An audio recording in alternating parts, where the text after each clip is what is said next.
Greetings friends. Thanks for stopping by for a visit. If you enjoy the video, please subscribe.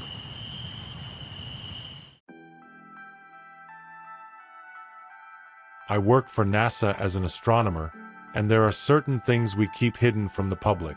No, the Earth isn't flat, and aliens don't control the government.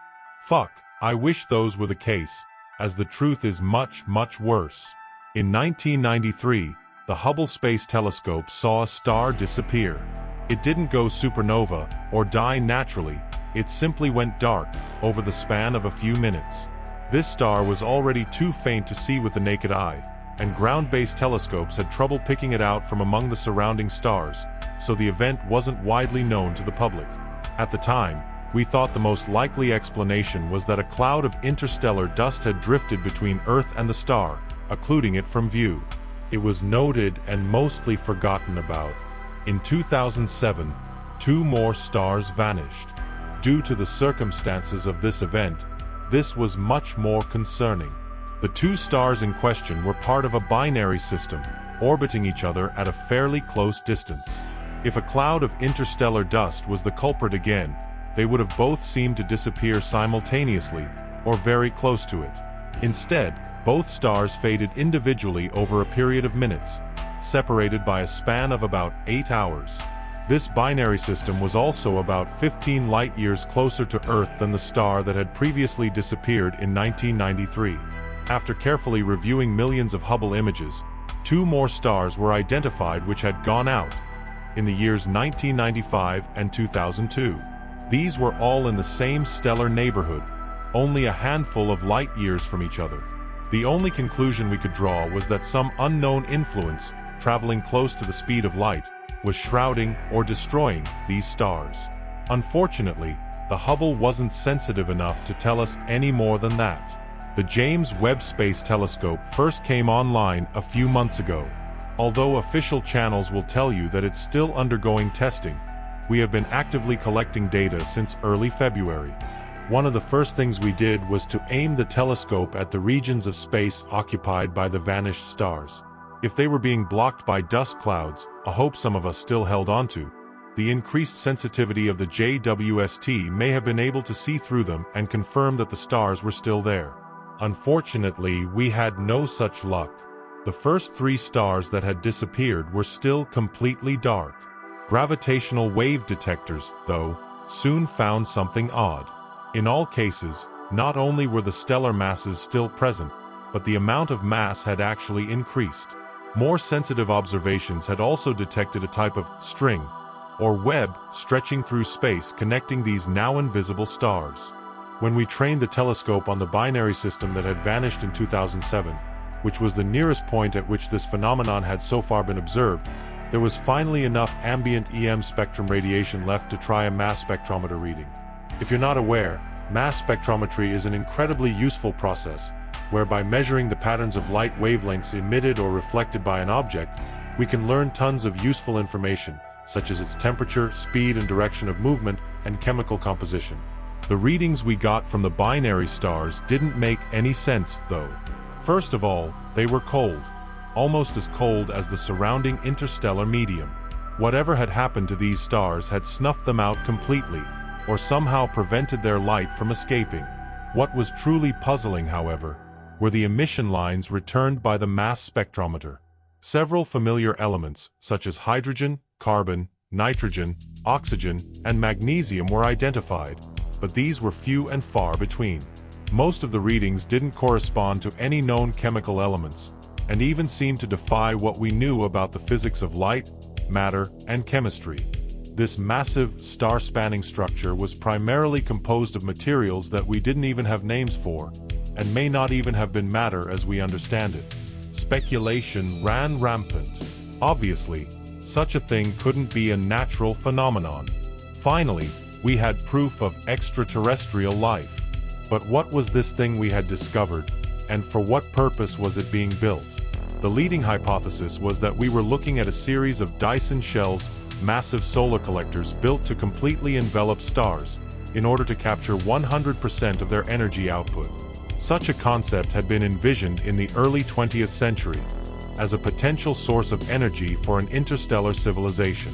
Ever since then, the idea had found its way into popular science fiction. The construction of these massive structures had actually been theorized to be one of the first signs of intelligent extraterrestrial life that we may someday detect. It seemed that day was today. The theory still didn't explain everything, though. First of all, there was the impossible speed with which the stars were covered. Constructing a Dyson shell from scratch in a matter of minutes was beyond even the wildest speculations of scientists and sci-fi writers. Then there were the mysterious filaments that connected the shells over distances of light years. No one had any idea what purpose these could serve, or how they could even be built. Everyone at NASA was fascinated by this mystery. In hindsight, we may have been better off if we had never discovered the truth. Less than a month ago, the JWST detected a series of unusual energy bursts emanating from interstellar space. These were occurring at the very edge of a star system approximately 12 light-years from the binary system that vanished in 2007. As we focused the telescope on the system, we soon determined that these were not natural phenomena either. The energy signatures, which were still flashing intermittently, matched what would be expected from thermonuclear and antimatter-based explosions, along with several other types of energies that we couldn't identify. These explosions, although still not visible to the naked eye on Earth from that distance, were absolutely tremendous in magnitude, easily billions of times more powerful than any nuke that humanity could conceivably build. After experimenting with the telescope settings, we were able to get a clearer picture of what was going on. The tip of one of the interstellar filaments that linked the Dyson system was passing through the Oort cloud of the distant star system, approaching its sun. And whoever lived there was fighting back. Their weapons were able to slow the thing's advance, shattering, breaking off, and vaporizing planet-sized chunks of the object, but it seemed to be rebuilding itself almost as fast as it was being destroyed. After less than a week, the explosions stopped. It seems that they had run out of ammunition. In the void between stars, we knew that these things traveled at nearly the speed of light, but as we watched it approach the inner star system, its pace slowed as it swelled in size, preparing to devour the system's star. We quickly trained the telescope's mirrors on the doomed sun. We were about to watch whatever this thing was blot out another star, but in real time. We all held our breath as we watched the projected image of the main sequence star, slightly larger than our own sun. At first, nothing seemed to be happening, but soon a small shadow appeared on the edge of the luminous orb, soon followed by another shadow, and then a third. The shadows began to converge, forming a strange yet somehow familiar pattern as they blocked out the star's light. "What are those?" one of my colleagues gasped. "They almost look like..." She paused, as if afraid to say the next word for fear of ridicule. I, however, had no such hesitancy. "Leaves," I said, my voice monotone. The situation was far too incredible to express any emotional reaction, even that of pure shock. "They look like leaves." We watched as, over a period of minutes, a web of shadowy outlines, matching the familiar shapes of oblong leaves and thin vines, proceeded to blot out the remaining light from the distant star. By that point, everyone in the room had realized the truth. The phenomenon we had been tracking for so many years wasn't some hyper-advanced alien megastructure. Hydrogen, carbon, nitrogen, oxygen, and magnesium, some of the few familiar elements we had detected, they were all components of chlorophyll. It was a plant, an enormous plant that spanned across light years. And much like terrestrial plants, it sought out light to fuel itself. The filaments connecting the stars across interstellar space were stems, branches. It would grow in the direction of the nearest stars it sensed, completely enveloping them and then moving on. Any life inhabiting planets orbiting those stars would be left to freeze to death, or perhaps even worse, it was possible that the plant would devour those planets to add to its mass as well. Everyone was silent as the telescope continued to gather data. Eventually, after what seemed like an eternity, a young astronomer spoke up from the far end of the room, addressing our supervisor. "Sir, we've begun to detect the formation of another tendril, leaving the system. Its vector is... He gulped. He didn't need to say any more, but he did anyway. It's heading directly for our sun. How much time do we have? The supervisor replied grimly. Judging by the time lag, distance, relativistic properties, and previously observed speeds of this thing, I'd estimate no more than 27 years, sir. 27 years. We had just watched this galactic weed overwhelm a civilization that was, at the very least, thousands of years ahead of us technologically, and we had less than 3 decades. I'll probably be found and silenced for posting this. But I don't care. I have to tell someone. I can't keep this a secret any longer.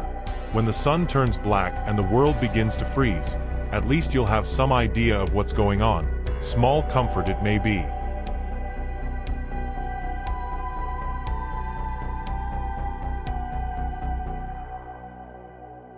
So by this point everyone is no doubt well aware of the Area 51 memes and all the hubbub surrounding them. Apparently over 1 million people are set to storm the perimeter on September 20th of this year. Should be interesting, but let's be honest for a second, I doubt it will happen. And even if it did, even if by some ridiculous miracle they managed to overwhelm the most powerful military on Earth and infiltrate a top-secret base, I don't think they would be exactly thrilled with the results. I'll just come right out and say it, I guess. Area 51 is a red herring. It's a distraction, and it pretty much always has been. Nothing out there but sand, reclusive scientists, and some crusty-ass lake at this point. I mean, think about it. If Area 51 is one of the most top-secret and covert black sites in the world, then why does everyone know about it? How secret can a secret be if everyone knows the secret? For God's sake, even Obama acknowledged its existence a while back.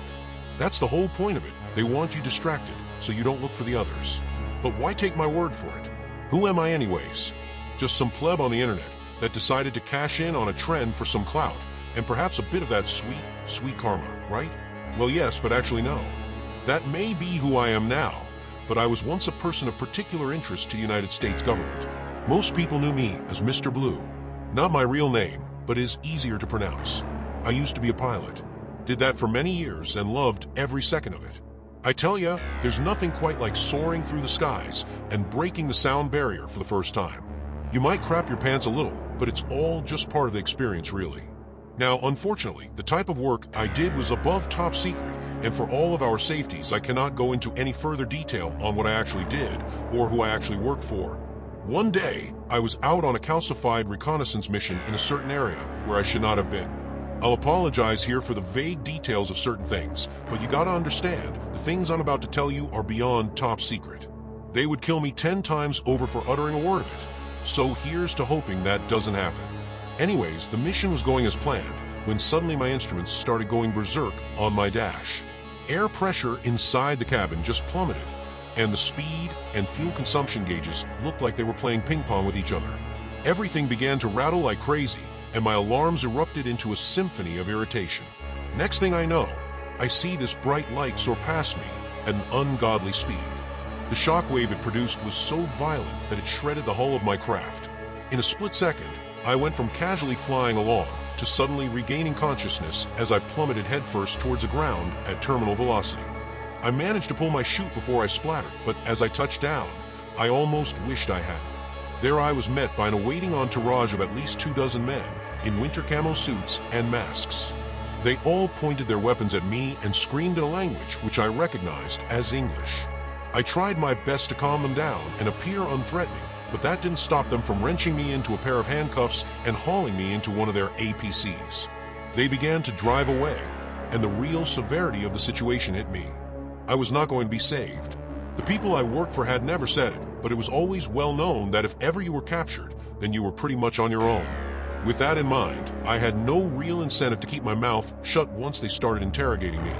It may seem cowardly, but I was not about to be brutally tortured for a former ally, which would never come to bail me out. Yet, the government says they don't torture people, but trust me, when they really want to know something, there's no tactic too extreme. And they really wanted to know something. So I told them about who I worked for, what my mission was, where I grew up, all that jazz. It was all fabricated, but they took the bait regardless, thanks to their severe distrust of the Russians at the time. They were actually pretty cool after that. I mean, they wouldn't let me leave their custody, but that was better than being dead. Or at least it was at first. They transported me away from my initial interrogation place into a secure facility somewhere nearby. I was blindfolded the whole time, but from the rumbling of multiple vehicles, sounds of doors sliding open multiple times, and the distinct feeling of my stomach dropping, I could tell they had taken me somewhere deep underground. Soon after that, I stepped off the elevator and they removed my blindfold. Their leader was a guy with a stern face, thick gray beard, and eyes that looked etched from concrete. He wore a black suit with some symbol upon his heart pocket that I didn't recognize. He stepped in front of everyone and outstretched his arms while staring me in the eye. "Welcome to your new home." An ever so slight grin slithered onto his face as he said it. I glanced down the dismal gray hallways, which seemed to stretch out further than I could see in multiple directions. They lead me down the hall on the right, past dozens of locked corridors and rooms before ushering me into a cell. My handcuffs were removed soon after, and the door slid shut behind me. The same man that had welcomed me to the facility then approached the window and pushed the intercom button. "We appreciate your cooperation, Mr. Blue. I don't believe there is any reason why our time spent together has to be unfriendly. I apologize for all of this, but you must realize that this is a necessary precaution we must take. I hope you understand." I took a moment, then nodded back to him. "Wonderful. We will have dinner sent to you soon.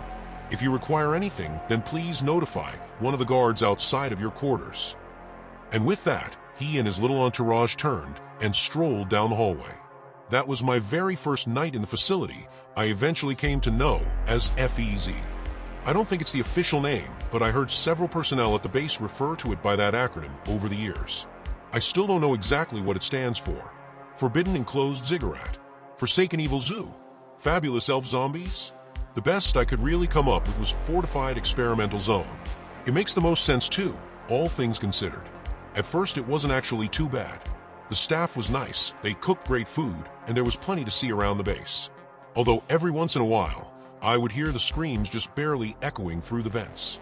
They interviewed me probably 100 more times after that, and were especially interested in the craft which I was piloting. The craft in question was one of our own top-secret technologies, but unfortunately, it had been blown to smithereens by whatever that light was, so I couldn't tell them much about it. It took years of incarceration there, but eventually the staff came to trust me almost as much as they did their own comrades. We would laugh and joke with one another, and soon enough we became what some might even consider to be friends. I became especially close with one of the scientists, their name Kevin. Kevin was a smart guy, comical too, and explained quite a lot of things to me. He and I would spend hours talking on countless occasions. He was my only real glimpse into what was happening in the outside world. He'd bring in books and movies for us to enjoy together. He kept me updated on everything, and over the next 30 years, we developed a close friendship that I will always treasure. I must have displayed some kind of intellectual potential, because they eventually started asking for my input on various curiosities stationed throughout the base. They only did it because I had sworn them complete loyalty and would never be allowed to leave the base anyways, but for me, it was just nice to feel included. The base itself was absolutely colossal. They always blindfolded me during transport to any location, but one time I caught a glimpse of the buttons in the elevator. There had to have been at least 50 of them on that panel. I remember the first time they showed me one of the lockdown blocks. There were guards posted at every cell, and I heard some very strange noises emanating around me as we traversed the halls. I thought for sure they were about to show me some horrendous beast from the depths of hell, and prepared myself accordingly as the howls of unseen things echoed throughout the halls. The lead scientist, Dr. Rotsable, rolled back a two-way mirror curtain, and my heart froze from anticipation. In the cell before us, there was nothing more than a human girl in a gray jumpsuit. She was young, maybe 5 years old or so, but there seemed to be nothing out of the ordinary about her. I looked to Dr. Rotsable, and he flexed his cranial muscles before pressing a button. I heard the sound of gas seep into the room. A few tense seconds passed when the girl suddenly shrieked like a banshee. Her head tilted back, and I saw jagged, needle-like teeth emerge from her mouth. Her jet-black eyes then lurched towards us, and she lunged at the window. She struck it hard and fell back to the ground, snarling and hissing like some ravenous jackal. Dr. Rotsable then pressed the button again, cutting the gas and posing a question. "You ever seen anything like her, Mr. Blue?" All I could do was shake my head slowly as I watched the young demon child stalk about on the other side of the glass. They found her in the woods outside of Whitehorse with a freshly disemboweled man. She was eating him and appeared unaffected by the sub-zero temperatures. I suddenly felt like vomiting, but I said nothing, only stared back at the unusually gruesome little girl. What the hell was she? Unfortunately, I never was told anything else about her, and I doubt the personnel knew much more anyways. They came to show me a lot of very strange things over the years. A giant brownish-orange haired primate that walked upright and seemed to respond to facial movements. A humanoid-shaped being that was only detectable via infrared equipment. A golden chest that would instantly kill anything that touched it. A 10-foot-tall creature wrapped in vines that emitted bouts of radiation and blended into environments with perfect camouflage. A monstrous fish at least 80 feet in length frozen in nitrogen. Various abhorrent creatures that I'm guessing were the results of relentless genetic tampering. I had never seen anything like it. All of the monstrosities housed there and the secrets buried in their possession. They also asked for my advice on a certain paradoxical phenomenon that had plagued them as well. They told me that for decades there had been hundreds of unsolved cases of human disappearances that seemed to defy all explanation. Young children would be found on cliff edges that they could not have possibly reached, while old and frail people would be discovered dozens of miles away from where they had last been seen only a few hours later. Most of them would never be found at all, though. I could almost see the fear dripping from their eyes as they relayed case after case of the recorded incidents, and it was clear, although not said, that they had no idea what the cause was. Unfortunately, neither did I, as it was the first I'd ever heard of the bizarre phenomenon. I told them honestly that I didn't believe my former allies were responsible, but I don't know if that made them feel better or worse. Throughout all of my years there, I had always found one thing peculiar. After all the weird and terrifying things they showed to me, there was never any mention of extraterrestrials. That's what everyone thinks these black site facilities house after all, but nevertheless they made no mention of it. That made me smile a bit when I thought about it, because they had no idea how close they were. The closest thing they had was this weird tentacle creature with a ringed set of teeth in its mouth. It looked almost like an eel, but possessed four iridescent green eyes in a ring around its head. It didn't live in the water either, but instead slithered around on the ground in a very swift and very unsettling motion. They said its DNA resembled nothing like anything they had ever found on Earth before, hence the reason they believed, but were not certain of its otherworldly origins. Kevin and I got to talking back in his quarters one night, as the rest of the crew retired for the evening.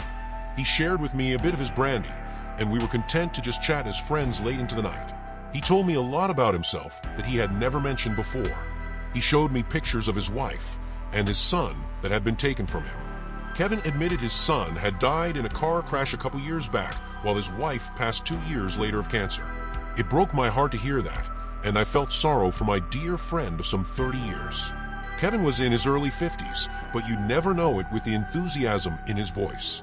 It was during that conversation Kevin ended up mentioning something I found particularly interesting. He told that he believed that if an alien species existed and were advanced enough to traverse the galactic canopy and reach Earth, then they would obviously be quite intelligent. He said he didn't believe in any of the Hollywood depictions of doomsday aliens hellbent on destroying humanity. He thought they'd be a lot more subtle than that. Think about it, you find something intelligent which represents almost no threat to you, and the first thing you do is try to kill it. Kevin asked skeptically, as I considered his words for myself. That'd just be a waste, and no species that fancies themselves as advanced beings would do something so brash, at least I hope they wouldn't. He chuckled slightly and shot me a knowing look mixed with a unique intrigue that almost glistened in his gray eyes. Even if they thought we were destroying our own planet or something, why would they care? There are trillions of other planets in the Milky Way alone. They could pick any of them if they wanted natural resources. I chuckled to myself, almost sensing where the conversation was headed. It's not the planets they're after. I replied. Kevin snapped and pointed his finger at me as his face lit up. Exactly. They'd want to study us. Learn how we operate, how we organize, and how we live. Kevin's hand motions turned eccentric, and I saw his access badge jostle around his neck. He took another sip of brandy and continued. They'd probably learn more about us than we even know about ourselves. I mean, granted they have to be more intelligent. They could learn up close, understand how humans work. They'd have no need for bloodshed when they could simply inconspicuously integrate into human culture.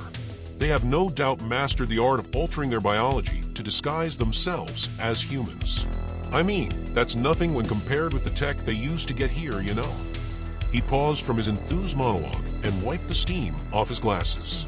I just sat back, content to let him continue, as I found it fascinating that he could know so much. Aliens, they're not warlords. They're poets, architects, authors, musicians. Beings that wish to create. Is the ultimate calling for an entity so powerful. Kevin took a deep breath and reveled in his own explanation. His speech had turned a bit slurred, and I could see his eyes floating lazily in their sockets. He then met my eyes in a look that he had never given to me before. It was a look that seemed to shed all sense of formality and pose a question which he had long since suspected the answer to. "You're not really from Russia, are you?" The sudden accusation caught me off guard, and I felt my stomach drop like a lead weight. I didn't say anything, and Kevin just scoffed. "You had everyone fooled. And I mean, I was too for the longest time. You had a suitable backstory, authentic sounding accent, all the alibis you gave us checked out."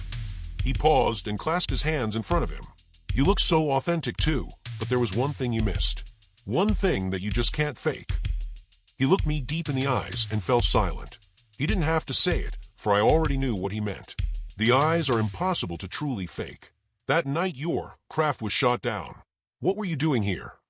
Kevin and I maintained a prolonged dialogue before I finally responded. "Reconnaissance." For the first time in decades, I dropped the Russian accent, as it was clear there was no longer any reason to lie to my dear friend. "And what did you see?" Kevin stared into the very depths of my soul as he asked, and I spoke the truth. "Beauty, poetry, creators much like us." Kevin just stared at me for the longest time, as if he were weighing my soul in his mind.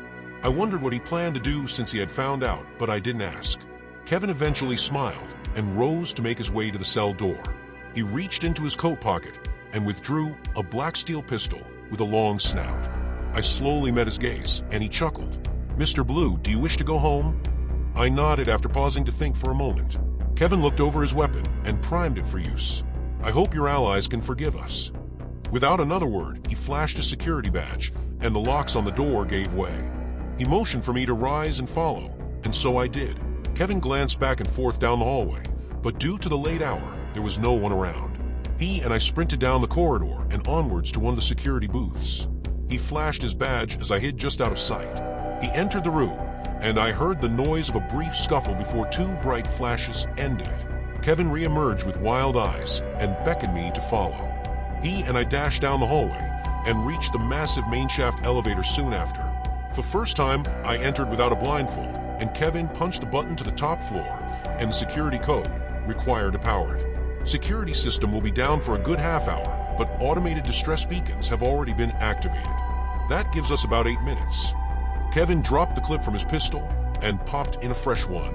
I saw spackles of blood on his glasses and cheek, and a frenzied look in his eye. "Here, take this." He reached out his hand and held something which I had not seen in decades. The old radio from my craft. I took it, and he and I met eyes as the elevator door opened. It was back to running after that, but a few minutes of it, and we had reached an underground parking facility. Kevin quickly unlocked a nearby vehicle, and the two of us hopped in as he fired it up. The engine roared to life, and Kevin accelerated through the lot. A moment later, and we exited the underground facility, and I saw my first vision of the night sky in over 4 decades. There were men stationed at the perimeter gates that attempted to stop us, but Kevin didn't flinch. He crashed right through the wire fence on the perimeter, causing multiple lights to activate in our wake. I heard a siren blaring behind us, and the silhouettes of people dashing throughout the snow. "There's a suit in the back, put it on." I did as he requested without question, and fit the snug polyester garment over my body. It covered every square inch from foot to the nape of my neck, and felt incredibly comfortable. "There's a dial on your right side. You can use it to mask your body heat. They're gonna be after you." He tossed a map into my lap and continued barking instructions. "You can contact your friends with that radio, right?" His eyes flashed to me as he slid onto the main road and away from the compound. "Yes." Kevin nodded. "Make your way north. They won't be expecting that. There's a river up there about 30 miles away through the forest. Once you find it, head east until you find a small town. Ask the guy at the post office for Mr. White. He's a friend of mine who's agreed to help you. He'll take it from there." I tried to digest the flow of information as best as I could and remain confident. It had all just happened so suddenly. I stashed you some MREs in the bag. Should last you a good couple of weeks. Kevin then swerved around a corner and reoriented us onto a new dark road. In the sudden influx of adrenaline, a sudden though occurred to me. What happens to you? Kevin didn't seem to want to acknowledge the question. Forget about that. Just get back to your people. Behind us, a flurry of lights suddenly ascended into the night sky. The whirring sound of rotary blades then pierced the tranquil canopy of the blustery night. Shit. I had hoped I could get you a bit farther than this. He suddenly slammed on the brakes. My head lurched forward, and the car spun back and forth along the icy road. Take this too. He handed his long-barrel pistol over, and I hesitantly took it. He and I then met eyes for one final time. This is where we say goodbye, Mr. Blue. Why? Why are you doing this for me? Kevin sighed, and I saw a certain sorrow swirl into his iron-clad pupils. He stayed silent a moment, and only when the sounds of approaching engines grew louder was he spurred to reply. You don't belong here. You don't belong in a cage. I don't know where you come from, but I want you to see the ones you love again. His eyes began to water, and he jostled his neck before looking me in the eye one final time. I hope you don't think of us as captors or kidnappers. I hope you see us as you see yourself. I just hope you can understand. A single tear then rolled down his cheek. I put my hand on his shoulder. I always have, and I always will. Thank you, Kevin. I then held out my hand, and he grabbed it tight as we shared one final moment before I ventured into the blizzard. The journey from then on was long and arduous, with me spending weeks trudging through snow and frozen forests. Hounds, men, and machines pursued me for days, but somehow I was able to elude their efforts. The terrain was brutal, unrelenting, but eventually I managed to find the river, which Kevin had mentioned. By that point, all of my pursuers had long since gone silent. I followed the river and found the town, and soon after the man known as Mr. White. He was a kind man and gladly invited me into his house to avoid the agents. It is there that I have been ever since, awaiting my allies' arrival. They were stunned to hear from me again, but not as stunned as I was to find out the radio was still functional. They weren't entirely sure whether they could even trust me anymore, but I didn't leave them much of a choice when I threatened to go public and expose them to the world. They finally agreed, but admitted it would be months before they could reach me. I expected as much, and thankfully Mr. White allowed me to stay with him and await their eventual arrival. I found out soon after that my dear friend Kevin, to whom I owe my freedom and life, had been found deceased. The authorities ruled it a suicide, gunshot wound to the back of the head, but obviously I have my doubts about that. It truly broke me to learn of my one true friend's demise, but I knew it was what he expected. I like to think that is why he chose to do it, and furthermore, it is the reason I am here posting this now. Kevin's legacy deserves to live on, and this is the only way I know how to do it. And with that, we have come full circle to this message you are reading right now. To address the original topic, Area 51 is indeed a reuse. Kevin held a lot of power in his previous role, and he told me all about the operation. The real prize is the FEZ, my former prison, somewhere in eastern Alaska, buried beneath the snow, with all sorts of abhorrent things in its clutches. If you're going to storm anywhere, that should be the place. Just remember to pack a coat. Kevin was a smart man, brilliant even. If you've managed to make it this far, then I'd like to think you are someone like him. Brave, curious, and with an almost innate sense of wonder that cannot be satiated. It is my hope that Kevin's ideas will live on through you. My allies would never approve of this message, but I know now that they are wrong. Truth is something that all sentient beings should be allowed to perceive, despite how unpleasant it may be to hear it. It was Kevin's belief that the beings he knows as aliens are already here. That instead of murdering humans, as is often portrayed in stories, they would blend in. Take keen interest in human culture, society, and art. Write books, poetry, and music in hopes of connecting to something truly extraordinary. Something that reminds them of themselves. If Kevin is right, then maybe one day you'll even stumble upon such a story for yourself. Maybe you'll think it nothing more than a work of fiction to entertain you for a while. Maybe the author of said theoretical story would seem like nothing more than your run-of-the-mill internet user. He probably wouldn't just come right out and say it, because that would be entirely too corny. He would probably just leave you the pieces and hope that you could understand the truth for yourself. Maybe you truly are like Kevin, drawn to mystery and prepared to entertain the fantastic. Maybe you'll just dismiss the implications of the words before you because you don't dare believe something so outlandish, because in the end, truth is not the problem, belief is. Maybe someone will understand who, or more importantly, what I really am. Maybe it will be you. Either way, I've been away for a very long time. It's time for me to go home. Thank you, Kevin. I will always uphold our agreement.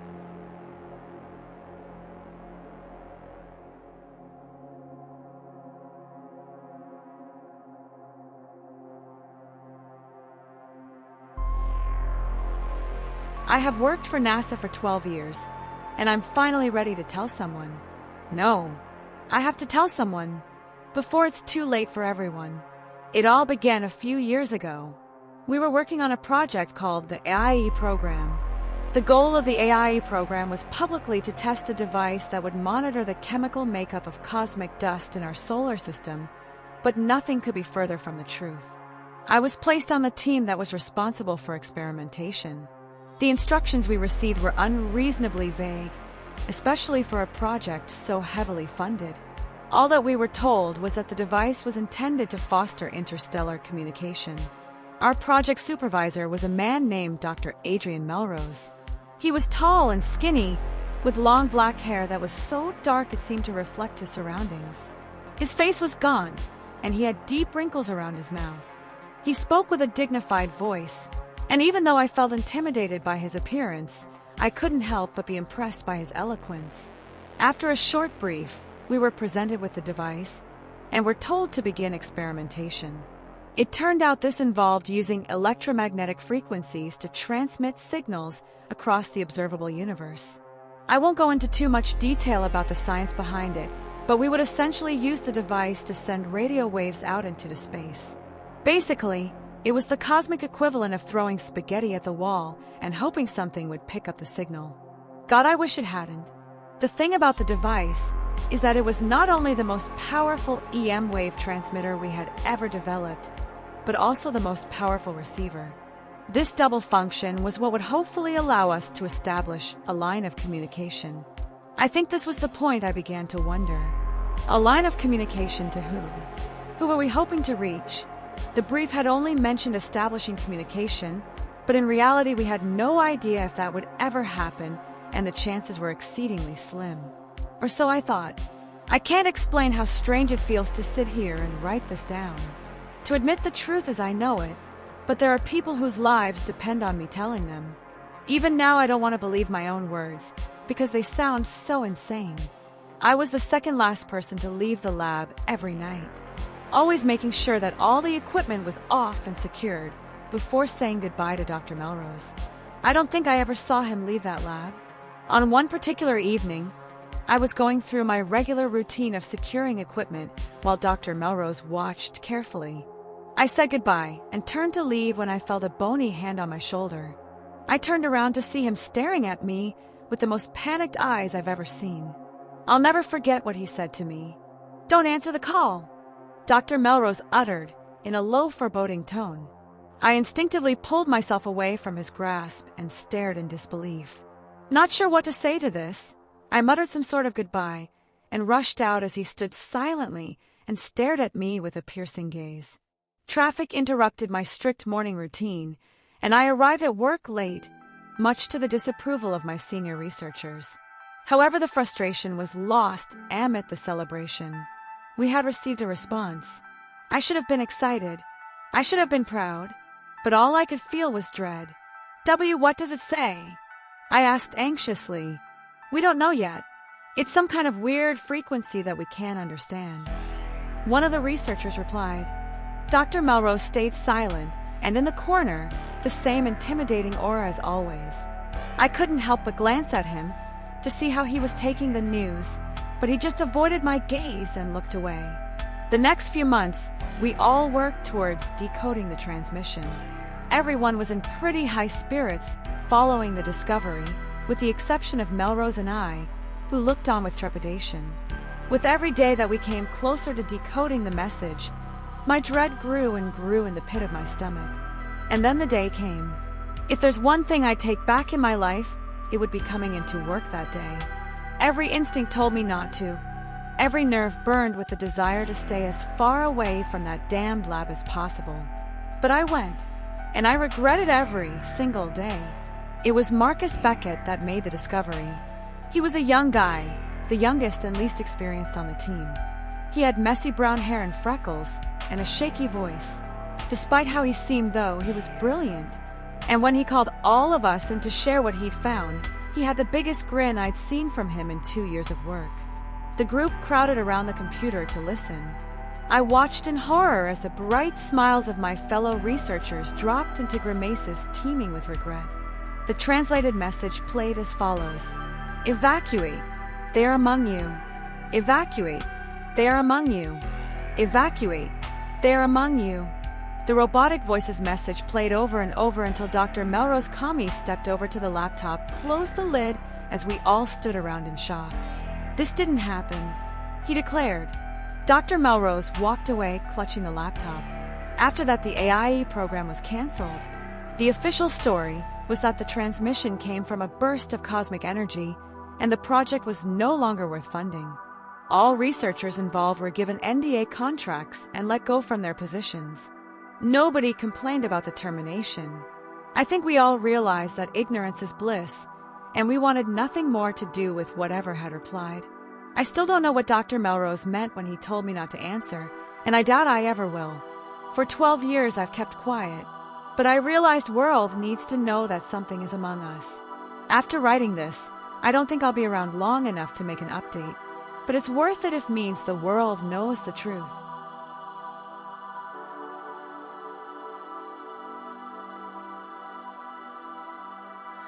The sale was classified as top secret. Whatever we were doing out there, they didn't want anybody to know, not the Russians, not the Chinese, not the public, and certainly not the crew. We'd been kept in the dark, fed the lie that we were heading out on a routine patrol. Up and down the coast, they said, back in no time. That was before the storm, before the sea turned into a maelstrom, and the night swallowed the sun. It was before the captain slit his throat and before the crew tossed themselves overboard, desperate to escape the nightmare we'd fished out of the sea. My name is Walter Mills. I suppose I should probably use an alias, something to prevent the people above from finding me. But the truth is I don't care. I've spent my entire life caring. My entire life running from the shadows that sit above our government, from the puppet masters that pull the strings of the world. But I'm out of time. And I mean that literally. I've got one foot in the grave. Doc says it's terminal. That means I don't have to worry about the wrong people finding me or the consequences of what I'm about to say. I can let you know, and then I can go. The sail began like any other. Our warship was tied up alongside. The crew formed up in lines running from the jetty to the lower decks, storing it full of food and supplies. It began uniform, ordinary. Then they arrived, the secret ones. Nobody seemed to know who they were, but when they came, they wore masks of crimson, like balaclavas without holes for the eyes or mouth. They shoved past our line on the brow and told the quartermaster they needed to speak with the captain. And speak they did. I watched them from the edge of my vision, all 6 of them surrounding the captain, mumbling in words too quiet to properly make out. The conversation lasted 20 minutes. And by the end, the captain was frowning. He made a call ashore, presumably to the Commodore. He seemed nervous, afraid. When the call finished, he said something dismissively to the secret ones and vanished below decks. We all wondered what was going on. For those of you that have served, you know that there's 2 things that keep a crew entertained: pirated movies and rumors. And after that exchange, the rumors flew. Some said the secret ones were special forces, so clandestine that nobody was permitted to see their faces. Others said they were intelligence operators, people with access to such sensitive intel that knowing their faces could prove a national security risk. Briggs, a stoker in the engine room, joked that they were Illuminati, lizards from Mars. I didn't know what they were. To be honest, I didn't really care. I just wanted to get the sail over with so I could get home to see my wife, Abby, and our newborn, Alice. For me, this was just a job, a stepping stone to a better life. And when we set sail, I still believed that. Then the ship dropped anchor, and the crew was mustered into the hangar. The captain stood at the front with 3 of the secret ones on either side of him. They stood silent, gazing out at us behind their crimson masks. The captain cleared his throat and said this was difficult for him to do, but prior to our departure, he received word that our mission had changed, that it was no longer routine, no longer what we expected. He passed a bottle of pills around. Each of us was instructed to take a pill from the bottle, to keep it safe, to keep it on our person at all times in case of emergency, but never to eat it otherwise. "What is it, sir?" Briggs asked in the back. "Cyanide," the captain replied. Laughter rippled across the crew. "Seriously?" Somebody else called. "This for malaria? Are we deploying?" The captain sighed, looking sidelong at the secret ones who remained silent, impassive. "It's cyanide, and if you know what's good for you, you'll make sure you don't lose it." With that, he stormed off, secret ones in tow. That night, Briggs died. He tried the capsule, swore up and down that the whole thing was a dumb joke, that there was no fucking way they'd give us cyanide capsules when they didn't even trust us to clean toilets unsupervised. His last words? "It probably tastes like Smarties." Briggs died quick. He died quick in a seizing, sputtering mess of shit and piss. But once his organs gave out, it only took a matter of seconds. Carrying his corpse through the ship took minutes. Minutes that felt like hours. Once we'd made it to the med bay, the doc tried resuscitating him, tried pumping his stomach, but he knew as well as we all did that it was a waste of time. He was gone, long gone. After that, we all assumed we'd turn straight around and head home, that we'd drop off Briggs' body, pay our respects, and take a couple days to grieve before resuming the mission. But the captain informed us the show would go on. We wouldn't be turning around. We wouldn't be dropping off Briggs' corpse, because this mission was classified as a no-fail. And not only that, but the ship would be going into lockdown, shutting off all communications. River City, that meant no way to call home, no way for home to call us. We were isolated and alone, and then the captain had the nerve to tell us that things were going to get worse, that Briggs' death, tragic as it might have been, was likely to be the tip of our iceberg. The crew was furious, confused. Most of all, though, we were heartbroken. Many of us threw our cyanide capsules out, hating the memory they represented. 3 days passed after Briggs' death. 3 days of mourning, of the ship steaming through the Pacific while its crew slowly came undone, whispering theories about what we were doing out there, about what the captain meant by things getting worse. "It's China," I overheard in the flats. "They've got a secret weapon and we're going to dismantle it. I saw a YouTube video on this. If they catch us, though, they're going to torture the fuck out of us. So that's why they gave us the cyanide." "Fuck that. You sound totally nuts." "It's Russia, dummy. Gotta be. They're going nuclear, and we got word, so now we're out to sink their subs." "What do you mean, why? Then they can't second strike us after we glass M? It ain't genocide if we got no choice." I didn't know what to think. I'd never experienced anything like this, and so I just woke up, did my watches, and went back to bed. Rinse. Repeat. I tried not to talk about what was going on, because every time I did, Briggs inevitably came up and the memory hurt like a knife to the gut. He and I had gone through basic together, sailed up and down the Pacific Northwest, and made a game of finding old coins in every port. So I just kept my head down, did my work. I was doing that work when the captain's warning came true, when things got worse. It was a night watch, and I'd been steering the ship on the bridge. One moment we were sailing through smooth waters in a bright, cloudless night, and the next moment it all disappeared. Darkness stole the evening like a light switch set to off. I recall the watch officer moving onto the bridge wings and staring up at the sky, trying to determine if the moon had slipped behind a cloud. When he came back, he looked confused, shaken. It was odd to me because we had radars, so it wasn't like we were navigating blind. He called the captain and reported that the moon was missing. "Gone. Stay the course," the captain commanded. "But sir..." Click. The line went dead. The next morning the sun never rose. The sky remained as black and haunting as the night before. Around this time, the secret ones began acting more bizarre. Whereas before they more or less stayed put in their cabins, they now wandered the ship aimlessly. They'd mumble nonsense under their breaths as you passed them in the flats, run their hands over surfaces everywhere they went. Every so often you'd catch a couple of them heading to the upper decks with a small ham radio and a portable antenna. They'd set it up and sit there for hours. Mostly, they didn't speak into the microphone. They'd just listen to the static buzz of the speaker. Every so often, though, you'd hear them screech into the mic. Once I saw one crying into it, just weeping quietly, hands clutching the sides of their head. The crew's discussions became more erratic. Talk of Russian or Chinese superweapons mostly vanished. And now the going theory was that we were making contact with aliens, that we'd located a downed spacecraft and were attempting to communicate with it.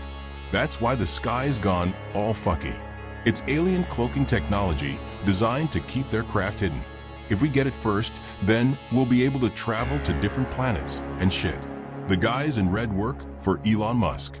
SpaceX, what do you mean, how do I know? I asked one. No way. I told you the Russians were gonna nuke us, and now they did. Why do you think it's so fucking dark, man? Nuclear winter. All the ash and soot blotted out the sun. Dummy. Neither theory was close to the truth. Nobody on board had any idea just how bad things were, or how bad they were going to get. If we had, then we'd have staged a mutiny right then and there and turned the ship around, gone back the way we came. But we didn't. We sailed into the night. The following week passed in confusion and despair. The crew became more irritable. People who were usually chipper were suddenly snapping at one another, fighting over the littlest things. Errant comments became verbal meltdowns in the space of seconds. Cold coffee led to fistfights. Missing toilet paper left a sailor with a black eye and a bloody nose. But those were manageable problems, not so far out of the ordinary that we weren't equipped to understand them, to deal with them. What happened in the gym between Myers and Yendel, though, that was something none of us were equipped to deal with. Yendel was spotting Myers on the bench press. I don't know what was said. I wasn't there. All of my information is secondhand, but according to witnesses, an argument started when Yendel accused Myers of sabotaging their marriage. Words flew. Myers went to rack his bar, but Yendel kicked the bar down. 200 pounds. It nearly decapitated him. It had been better if it had. Myers was still alive when the doc arrived. His neck had been severed badly, hanging by strips of flesh, but his eyes were still moving. His throat was still choking. Yendel sat bawling in the corner, screaming that she didn't mean to, that she never wanted to hurt him but couldn't stop herself. She screamed as they dragged her away, as they locked her up. Myers didn't live much longer. The doc put him out of his misery the fastest way he could think of, by finishing the job. The rest of the crew got to work cleaning up the blood. As for Yendel, she died an hour later. Turns out she never threw out her cyanide capsule, and she finally got her chance to use it. At the time, I felt awful for them. Awful for Myers to suffer the way he did, and awful for Yendel, because I knew exactly what she meant. That she never meant to hurt anybody. That some dark miasma had infected the ship, had seeped into our hearts and minds, and it had made us angry, desperate. That night I thought of her, of what she must have looked like after she'd swallowed her cyanide capsule, of how easy it could have been to escape this nightmare if I'd never flushed mine. Then my thoughts turned to my wife, my daughter. Guilt filled my stomach like a pit of vipers, snapping at me for even thinking of leaving them behind. I drifted off. My dreams were messy things, hopeless, twisted. I dreamt of Briggs' spirit wandering the ship, unable to find peace so far from home, trapped in a steel cage like a rat. When I awoke, my mind felt like mush. I stumbled through the flats like a zombie, each step more plodding and heavy than the last. My ears rang, my vision blurred. I half wondered whether I'd been drugged or if there was a carbon monoxide leak in the mess. But then something caught my eye. The Secret One's cabin. Their door was cracked open, barely. It was never open. I peeked in, spotting one of them sitting at a desk with their back to me. The lights were out. A low sound played in the room. Something resembling music, but decidedly off-tune and agonizing. like a violin strings being stripped and sanded. I used it to cover my footsteps as I slipped inside, eyeing the secret one as it sat rigid in its seat. It wasn't wearing its mask. At least, not properly. It had lifted it up to its eyes. Except it had none. No eyes, no nose, and only a tiny round hole that passed for a mouth. Heart pounding, I gazed at this thing in the thin light from a flats, suddenly understanding why they were running their hands over everything on the ship. They were navigating, scouting. It lifted a finger to its face, tracing along a series of scattered wounds, some still bleeding. With a whimper, its nail plunged into its cheek. A pool of blood formed around it. The secret one moaned. Slowly, it peeled off a small strip of flesh. Then, another. It placed them down on the desk, humming in tune with the distorted music, and the flesh began to writhe. It began to twist and reshape. The secret one felt it with its hands, nodded to itself. Then it pulled a file dossier from the desk, opened it up, and felt for a form before scribbling something onto it and replacing it in the drawer. The cabin door creaked open. Another secret one stood in the doorway, gazing at me through its crimson mask. It cocked its head, took a step forward. My body rippled with goosebumps, wondering if this one still had its features. Its eyes. It mumbled something incoherent, and the first turned in its seat. My skull pounded. Whatever headache I'd woken up with had worsened, and now the pain was almost blinding. I stifled a groan as the first secret one rose from its chair. It approached me, and I took a quiet step backward as it reached into the locker I'd been standing in front of, removing a ham radio and a machete. My heart hit my ribcage once, twice. I wanted to faint. Then both of them left the cabin, leaving me alone with the dossier. I gave it 30 seconds before I took another breath. Then I moved to the desk drawer, took the documents from a folder, and thumbed through them. They were written like a fever dream. Symbols, numbers. Nothing about them seemed to make much sense, and it occurred to me that they were probably encrypted by some kind of code. Cursing, I stuffed them into my pocket for later analysis. I hurried to the bridge, already late for my shift. My thoughts raced as I relieved the helmsman, hastily giving my turnover report to Sandhu, the watch officer. I sat down in the chair, took the wheel, and pondered what I'd just seen. Were the secret ones some kind of cultists? Was Briggs right? Were we sailing with the goddamn Illuminati? I never got an opportunity to think it through. At that moment, the captain stumbled onto the bridge, looking like death itself. I'd heard rumors he looked unwell, but this was the first time I'd seen him out of his cabin in weeks. His face was emaciated. His cheeks were so sunken that the bones looked liable to pierce his skin, and I idly wondered if he'd eaten a full meal since we'd set sail. "Evening, sir," Sandhu said. The captain mumbled something unintelligible, brushing past her and sitting down in his chair. He buckled his seatbelt. "Everything all right?" Sandhu asked. The captain looked at her, but he didn't seem to see her. His fingers gripped both sides of his armrests, and his lips began to move. "Goodbye," he said. "I'm sorry. Goodbye. Goodbye. Goodbye." The captain sat in his chair, repeating the word over and over again as tears leaked from his eyes. "Better get the doc," Sandhu muttered. She picked up the phone, but before she could get the number dialed, an orange glow appeared beneath the bridge windows. Something flickering. "Ma'am," Ramirez reported from lookout. "Those secret types just lit a bonfire on the fucking gun deck." "What?" Sandhu rushed to the window, looking down in shock and rage. Then she moved to the bridge wing, calling down to the secret ones to put the fire out. A moment later, she screamed. Ramirez, looking out the bridge windows, suddenly turned and vomited onto the deck. "What's going on?" I asked, shooting up from my seat. "It's Yendel," Ramirez said, wiping his mouth.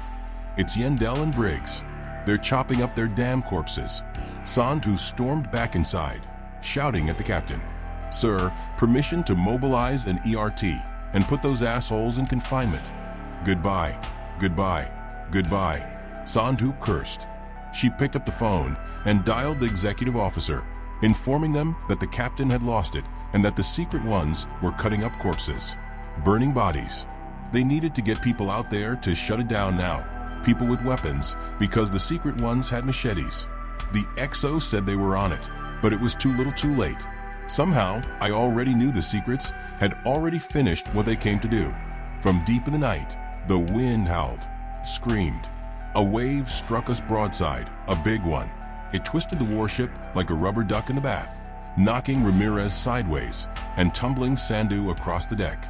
I managed to steady myself against the helm console. Jesus Christ, Sandu breathed. Everybody all right? I buckled my seatbelt. What the hell was that? Rogue wave, Sandu spat. Been 3 weeks of perfect weather, and then that comes out of nowhere. This sail is cursed. She grabbed the phone and began a ship-wide announcement for a rapid survey, but she never finished the pipe. Another wave struck us. Then another. Sandu's head slammed against the center console with a sickening crack, and she fell to the deck motionless.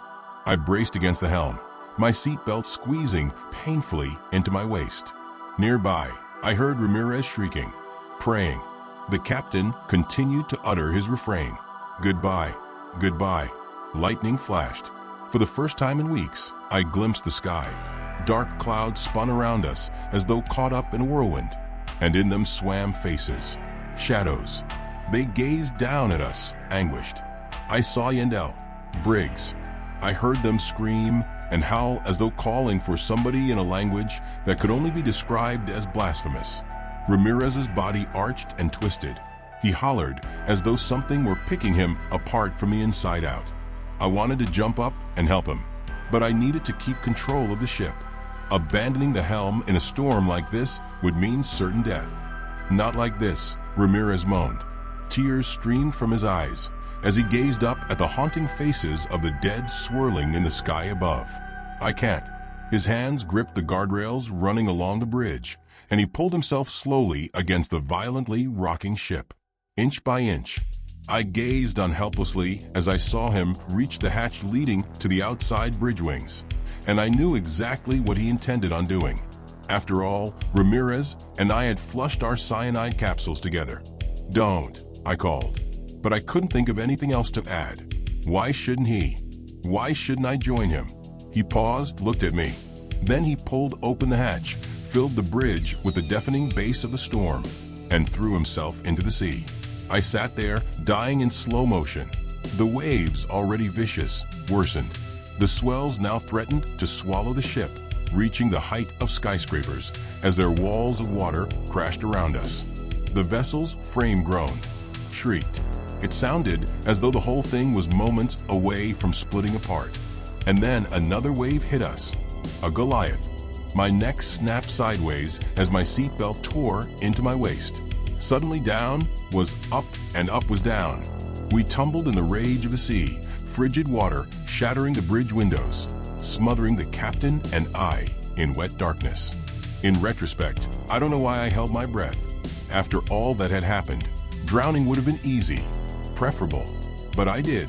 I think I held it for Abby and Alice, gurgling as I desperately attempted to get my bearings, until the water began to drain.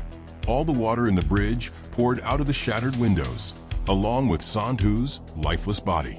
I hung upside down from my seat, gasping for breath. Ahead of me, the captain did the same, appearing to have finally been shocked into lucidity once more. He was no longer muttering goodbye. Now he was gazing straight ahead, and something was gazing back at him. Something titanic.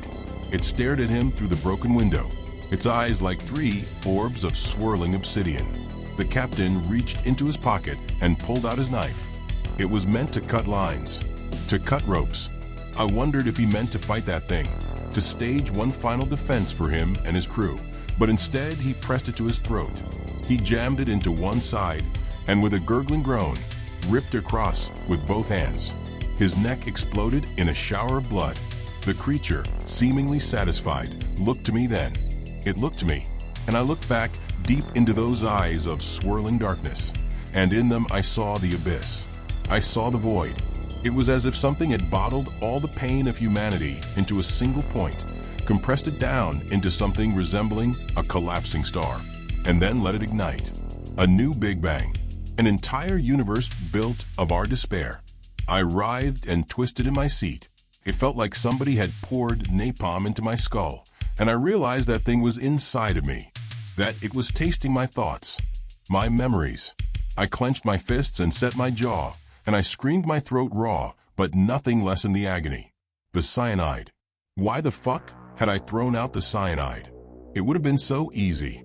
So easy. Abby, that was why. Abby and my little Alice, who would grow up without her father. I couldn't punch my ticket. Not if it meant leaving them behind. My thoughts rebounded against the monster, the love I had for my wife and daughter struggling against all of its emptiness. Struggling, but winning. The napalm in my skull dissipated. The screams echoing from my mouth faded to gasping breaths. A voice reached me from somewhere distant and endless, and it told me to never return, to hold dear to what I have. Then, from beyond the shattered window, the monster's eyes closed. And so did mine. I awoke floating on a piece of debris, somewhere off the coast of Guam. The waves gently sloshed against my feet. There was no sign of my ship, my crew, or the monster weed discovered in the middle of the sea. It was quiet, peaceful. Gulls squawked overhead, and a bell drew my attention. Some distance away was a small fishing vessel. It looked to have diverted course and was sailing in my direction. Its crew members, tiny dots, shouting on the deck. They saved my life. But so did the monster in the sea. The monster I came to know as Eden.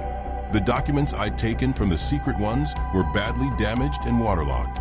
But they weren't unreadable. Translating them took time, but I managed. I had help from several individuals who I won't mention here for obvious reasons. But what we discovered was haunting, terrifying.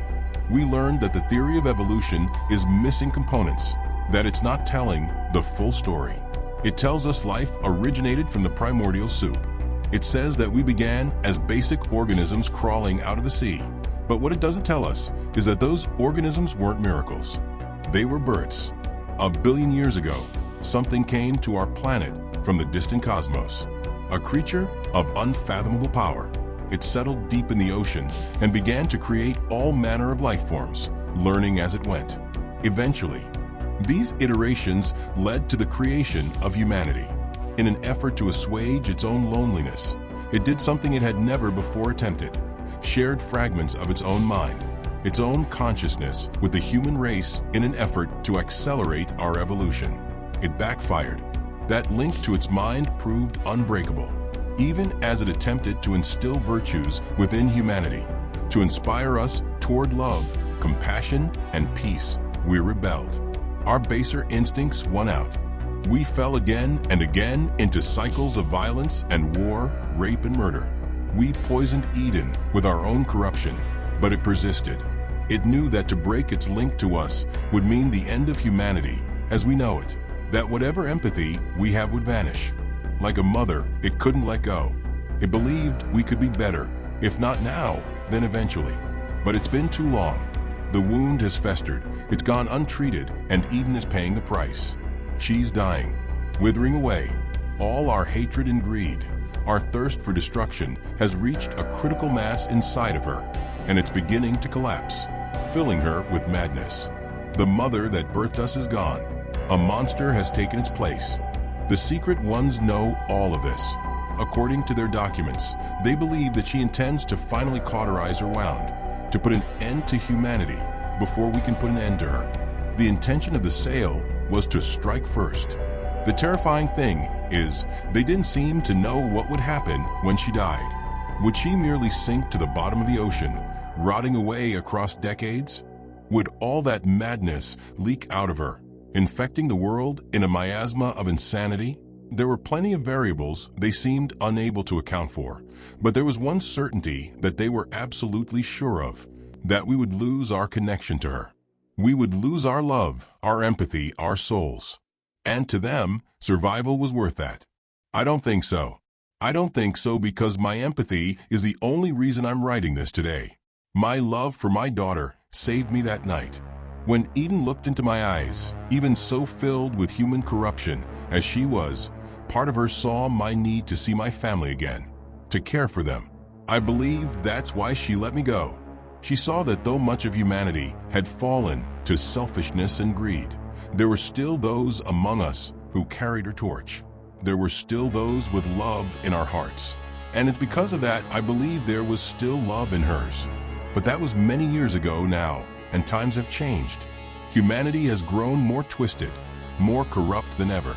All around me, I see love drying up, empathy smoldering in the embers of selfishness and unrest, and I cannot help but wonder if the secret ones succeeded in their mission. I can't help but wonder if Eden is finally dead.